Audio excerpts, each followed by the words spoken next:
Študenti za študente. Dobrodošli na našem podcastu Študenti za študente. Danes bomo spregovorili o precej zanimivi temi, in sicer se bomo posvetili vprašanju vloge Boga v sedanji epidemiološki situaciji. Posvetili se bomo vprašanju o obstoju Boga in zla ter razmišljali o tem, zakaj Bog dopušča zlo in celotno dogajanje, ki se danes odvija v svetu. Z nami bo o tem spregovoril bodoči duhovnik in študent teologije Blaž Zorko. Blaž, lepo pozdravljen. Lep pozdrav.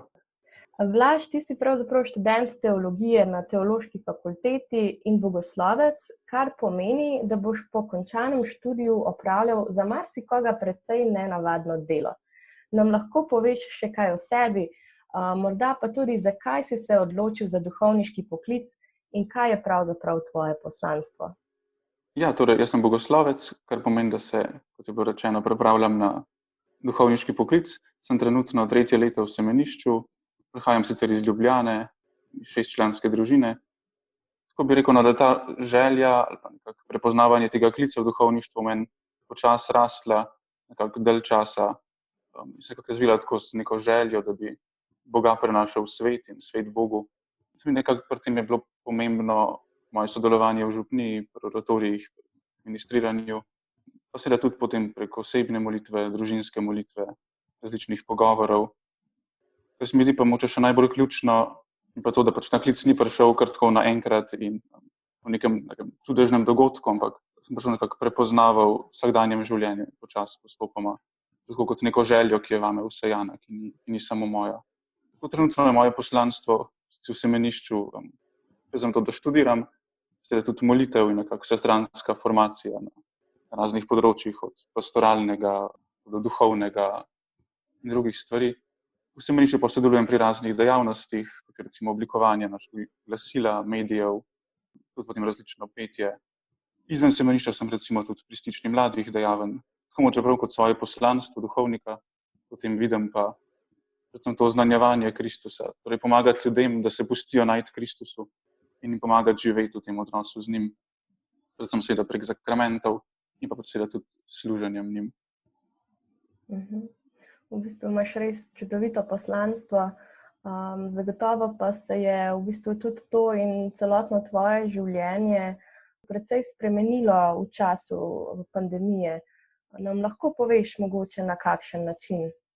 Ko se je začela pandemija koronavirusa, so nam v semenišču dali na izbiro, da ali ostanemo v semenišču ali pa gremo domov za nekaj časa, da se zadeve malo ne umirijo. In sem se odločil, da ostanem v semenišču, torej še skupaj z nekaj drugimi. Mislim, da je bil en tak zelo lep čas, ko smo se še malo bolj povezali, se v bistvu družili ob družabnih igrah, ob še več pogovorih, igrali smo tudi odbojko. Še posebej recimo je bil zdaj čas tudi študiju namenjen. Seveda pa se ob tem nismo nekako zapirali pred zunanjim svetom, ampak smo tudi spremljali situacijo in trpljenje ljudi, ki se v resnici nas tako zelo konkretno niti ni dotikala, ampak smo pač vse to izročali v tem, da smo tudi skupno molitev malo pomnožili, povečali in bili tudi pripravljeni na pomagati, torej pripravljeni na pomoč tudi prek Karitasa, civilne zaščite. Torej ste v bistvu kar precej dejavni. Zdaj, v okviru študija na fakulteti ste zagotovo že govorili o obstoju Boga in zla, ter o tem, ali se med seboj izključujeta. Zakaj pa se tebi pravzaprav kljub pandemiji in trpljenju zdi smiselno verjeti v dobrega in vsemogočnega Boga? Ja, to je pravzaprav dobro vprašanje. In se mi zdi, da se marsikdo res srečuje zelo konkretno s tem vprašanjem. Kako da je verjeti v nekega Boga, ki je dober in vsemogočen, hkrati pa tudi dopušča, da obstajata zlo in trpljenje. Mislim, da to je eno tako vprašanje, ki pač nima nekega dokončnega odgovora, in ga tudi jaz ne morem podati. Če se mi pa zdi zlo, trpljenje, in že predvsem Bog, so pač take teme, ki jih ne moramo obravnavati kot nek problem, ki ga pač obvladaš in potem najdeš nek odgovor, ampak je to skrivnost, v kateri pač stopaš počasi in vstopaš vanjo in potem bolj, ko jo odkrivaš, bolj ugotavljaš, kako se ti izmika, ker nas presega. Tako da se mi zdi tukaj nekaj ključen pristop v zaupanju in v ponižnosti. Mogoče pa tako neki dve izhodišči, pa neki dve smeri, kako o tej stvari razmišljati. Eno se mi zdi, da je pomembno, da se zavedamo, da trpljenja, da zla ne ustvarja Bog, ker Bog je dober in vse, kar ustvari, je po svojem bistvu dobro. Ker pa je dober, hoče na to dobroto dobiti tudi svoboden odgovor človeka, oziroma tudi vsega stvarstva. Ker če bi bilo nekaj prisiljenega, potem to ni iskreno. Ta svoboda pa potem dopušča, da prihaja tudi do nekega umanjkanja tega dobrega, do pokvaritve tega, kar je sicer dobro. In potem iz tega izhaja ta zlo in trpljenje. Torej nekako Bog noče zla, ga pa dopušča kot v bistvu naravno posledico svobode oziroma zlorabe svobode.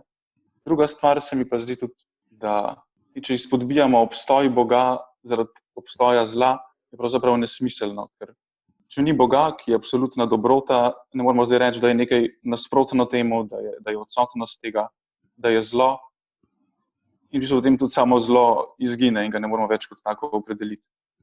Tako v bistvu je edino smiselno, da se z Bogom, ki edini lahko premaga zlo in ga pravzaprav že premagal, da se borimo proti zlu, torej ne proti Bogu. Wow, zelo zanimiv pogled.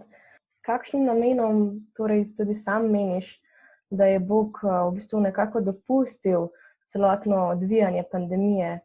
Kaj nam želi pravzaprav sporočiti? Morda vidiš v tem kakšno posebno božje sporočilo? Nekako prva stvar, ki se mi zdi pri tem pomembna, in s katero smo mogoče marsikdo tudi kakšen problem, se mi zdi v tem, da se zavedamo, da trpljenja in torej tudi vse te pandemije ne povzroča Bog. Bog ni zvir trpljenja, ne pošilja trpljenja. Trpljenje, kot smo že prej ugotovili, je povezano z zlom, z grehom, zlorabo svobode. Nekaj se mi zdi o tej temi zadnje čase odkrivam, da je bogat vir za razmišljanje Sveto pismo. Torej za to razmišljanje, zakaj Bog dopušča to trpljenje in kakšno ima vlogo Bog v tem trpljenju. V Svetem pismu spremljamo lahko razvoj te misli, najprej, da je trpljenje kazen za grešnike, pravični pa so. Ne trpijo, ker so Bogu všeč. Sčasoma potem že v Stari zavezi pride do zavedanja, da neka ta povračilna pravičnost ne zdrži in na koncu koncev tudi Jezus tako razmišljanje zelo ostro zavrne. Tukaj bi se nekako za izhodišče vzel Jobovo zgodbo, ki se mi zdi, da je kar splošno poznana. Torej, če na kratko mogoče obnovim. Joba zadane veliko trpljenje, ampak že na začetku ugotovimo, da tega trpljenja ne pošilja Bog, pač pa Satan, ki hoče pokazati, da je Job dober in pravičen samo zato, ker mu gre v življenju dobro. Bog pa v bistvu to tudi dopusti, ker pa verjame, da Bog je iskreno veren in iskreno dober in ne samo zaradi tega, ker mu gre v življenju dobro. To bi se ključen, predvsem v tem se mi zdi pa potem ta razplet te Jobove zgodbe, ki je torej prek tega, da Job najprej zavrača obtožbe prijateljev, ki trdijo, da je to trpljenje zadelo kot kazen za njegov greh. Potem se pa tudi Job pritožuje Bogu, zakaj to dopušča, zakaj nič ne ukrene in kaže, da ni razloga, zakaj bi ga to moralo zadeti. In potem na koncu se Bog dejansko odzove na to pritoževanje, ampak ne s tem, kot bi mogoče pričakovali, da bo zdaj razložil, da bo upravičil, zakaj se to dogaja. Ampak preprosto se razodene, pokaže svojo mogočnost, spomni Joba, da je on stvarnik, da je Bog stvarnik, da on vse ustvarja, ureja, vzdržuje in da ima mnogo širši pogled, kot ga ima Job. In potem v bistvu to Joba pretrese in v zaupanju prizna Božjo vsevednost, Božjo vsemogočnost in da je v bistvu sam se hotel povzdigovati, ko je mislil, da on boljše razume to situacijo. To nekako na podlagi tega bi rekel, da Bog vsekakor ni poslal te sedanje epidemije. Še manj se mi zdi, da je prav, da bi v tem gledali, da je to neka kazen. V luči Jobove zgodbe pa verjamem, da Bog že ve, zakaj to dopušča. In konec koncev je tudi v teh 2-3 mesecih že postalo jasno, da vse skupaj, poleg vsega trpljenja, prinaša tudi marsikaj pozitivnega. Jaz s tem ne pravim, da Bog pobija ene, zato da bi druge nekaj naučil, ampak kot ena nijansa, v tej skrivnosti se nam razkrivajo tudi te dobre stvari, ki lahko iz tega izhajajo. Nekako recimo človek vedno bolj spoznava svojo nemoč, svojo odvisnost, pa da nobena stvar ni samoumevna. V teh težkih časih se tudi prebuja človeška dobrota, požrtvovalnost. In konec koncev nas tudi vse to se mi zdi vedno bolj odpira za nekaj več, za višji smisel, za Boga pravzaprav. In zelo močno se mi tukaj zdijo pričevanja raznih zdravnikov in drugih, ki se nekako bojujejo v prvi bojni liniji. Vsi ti namreč vse bolj ugotavljajo, da brez molitve in brez Boga ne morejo nič. In to celo tisti, ki prej niso bili verujoči. Ja, res, zelo lepo si v bistvu povedal in povezal tudi Jobovo zgodbo s trenutnim dogajanjem in ravno to, kar si izpostavil, ta požrtvovalnost, se trenutno mogoče celo bolj odraža, kakor poprej. Kako pa naj torej tudi sami sprejmemo, da nas naš stvarnik in odrešenik pušča v nadlogi v tej situaciji, ki prinaša toliko trpljenja, posebno med najbolj šibkimi in ogroženimi skupinami ljudi? Ja, pri tem vprašanju se mi zdi, da pa z nekim razumskim razmišljanjem še toliko manj lahko odgovorimo kot prej, ker se to vprašanje pravzaprav dotika samega jedra krščanske vere in tudi sam to sprejemam samo v tej luči. Ker Bog ni neobčutljiv za človeško trpljenje in to človeško trpljenje je sicer globoko povezano s človekovo duhovnostjo, s njegovo duhovno komponento. Torej, ta človekov duhovni vidik, človekov duh, v bistvu zaradi greha, zaradi zlorabe svobode, zaradi zavrnitve Boga, kar je greh, je razbit in nas potem to se kaže v takem in drugačnem trpljenju. Ampak, kot pravim, Bogu ni za to vseeno. Človekova sreča je samo v Bogu. In da bi se človek lahko vrnil k njemu, je Bog sam postal človek, je sam prišel med nas, nam pokazal, da je Bog z nami. Živel normalno človeško življenje in je potem nazadnje sprejel nase tudi najhujše trpljenje in celo smrt. Torej, Bog je postal človek in je od znotraj izkusil človekovo trpljenje in to na vseh nivojih, duhovno, duševno in telesno. In to se mi zdi ena taka velika skrivnost, pri katero človek lahko samo umolkne. Dejansko lahko rečemo samo, da ljubezen dela take stvari. In tem se razodeva ljubezen Boga, ki nam hoče biti tako blizu, da je izbral tako strašen način, da nam je odprl pot vrnitve k sebi. Torej mislim, da trpljenja ni mogoče sprejeti drugače kot zavedanjem, da smo ravno v trpljenju najbolj podobni Kristusu in z njim najbolj združeni. In prav s tem pridruževanjem svojega trpljenja Kristusovemu, kot gledanju svojega trpljenja kot Kristusovega trpljenja, potem to trpljenje postaja odrešilno in odrešeno in tudi dobiva svoj smisel. Ja, zagotovo se nam v bistvu Bog razodeva v ljubezni ves čas. Kje pa se ti zdi, da lahko v tem času najbolj prepoznavamo Božjo bližino? Kako lahko mi sami stopimo na pot iskanja Boga ali pa utrjevanja vere vanj? Ja, kot sem rekel, Bog je postal človek in človeku prihaja na človeški način in se mi zdi, da tudi še vedno tako prihaja. In se mi zdi en tak močen pokazatelj Božje bližine, ga lahko gledamo v medsebojni pomoči, v izkazovanju skrbi, v izkazovanju zanimanja za bližnjega. V teh ljubeznivih gestah, ki se v tem času porajajo, zmerno tako lepo znamenje. Torej, ta ljubezen bližnjega, v kateri lahko prepoznavamo Božjo ljubezen.